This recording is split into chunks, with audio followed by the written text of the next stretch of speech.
दोस्तों, लखनऊ में जाने माने हस्ती जिनके पास 18 पैथोलॉजी और कई शराब के ठीके होते हैं।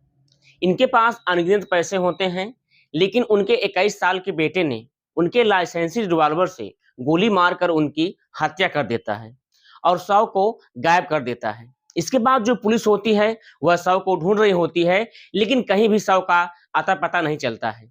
इसके बाद इस लड़के ने लाइसेंसी रिवॉल्वर से गोली मारने के बाद शव को कई टुकड़े करता है और इतना ही नहीं, शव को कई टुकड़े करने के बाद वह मशीन से कई बहुत बारीक हिस्सों में काटता है और कई बारीक हिस्सों में काटने के बाद वह घर से गाड़ी में डिग्गी में पैर और हाथ और पैर को रखकर वह घर से 21 किलोमीटर की दूर झाड़ियों में ले जाकर फेंक देता है।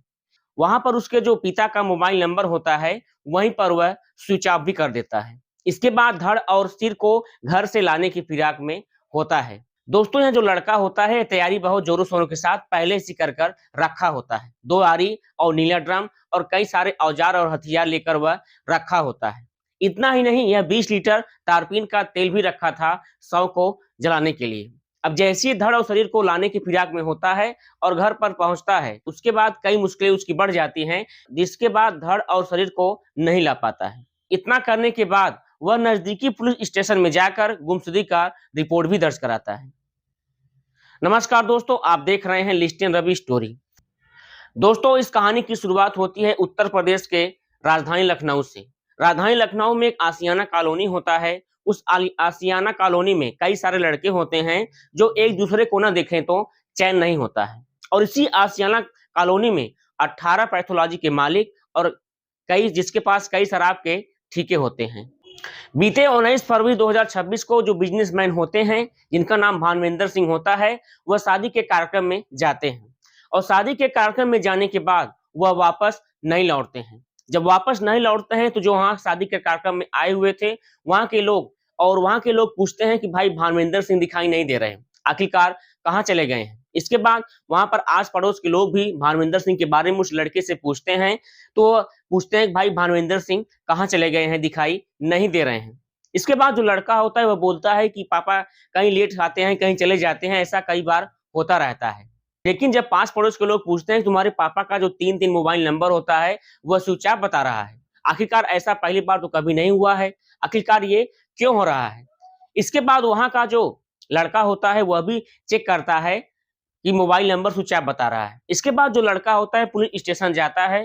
पुलिस स्टेशन जाने के बाद वह गुमशुदगी की रिपोर्ट दर्ज कराता है और कहता है कि मेरे पिताजी कहीं खो गए हैं, उन्हें ढूंढने का प्रयास किया जाए।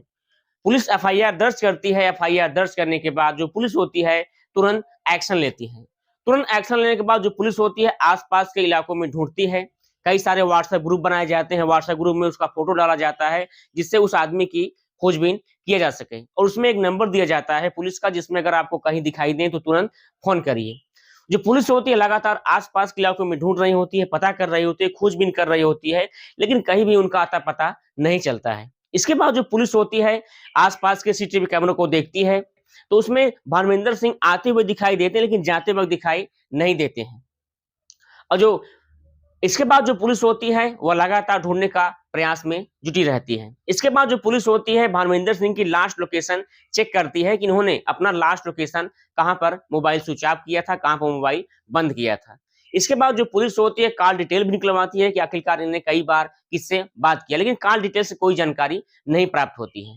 इसके बाद जो पुलिस होती है जहां पर लास्ट लोकेशन बता रहा होता है वहां पर पहुंचती है और अपनी टीम के साथ पहुंचने वाली होती हैं। इधर जो लड़का था वह जो है समझ गया था कि मेरी मुश्किलें बढ़ती जा रही हैं, मैं फंस सकता हूं।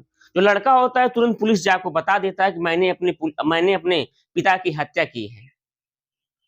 इसके बाद जो लड़का होता है लड़के को पुलिस कस्टडी में लेकर उसे गिरफ्तार करके जेल भेज दिया जाता है।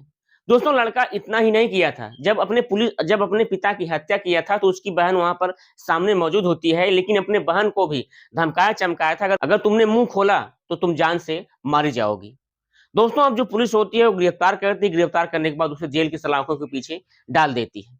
दोस्तों, इस वीडियो को देखकर, इस कहानी को सुनकर आपको कैसा लगा कमेंट सेक्शन में जरूर लिखें और ऐसे अमेजिंग इन्फॉर्मेशन वीडियो के लिए हमारे चैनल को सब्सक्राइब करें, लाइक करें। मिलते हैं नेक्स्ट वीडियो में।